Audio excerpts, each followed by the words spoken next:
ఇవాళ ఏంటిదో తెలుసా? హోలీ.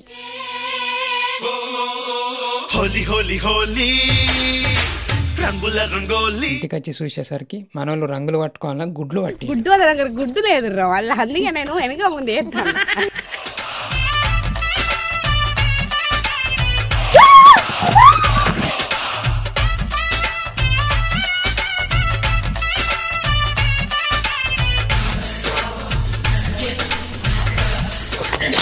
అయ్యో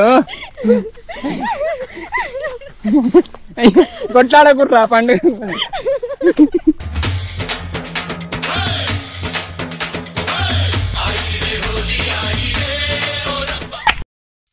ఇదంతా చూసిన వాళ్ళు నాకు ఇదేదో బాగుంది, నేను కూడా పోయి గుడ్లు ఎదుగుతాను. టక్క షాప్కైనా 2 గుడ్లు తీసుకున్నా, చక్కని ఇంటికి వచ్చిన అక్క హ్యాపీ హోలీ. అల్ప గుడ్డ ఎక్కింది, హ్యాపీ హోలీ.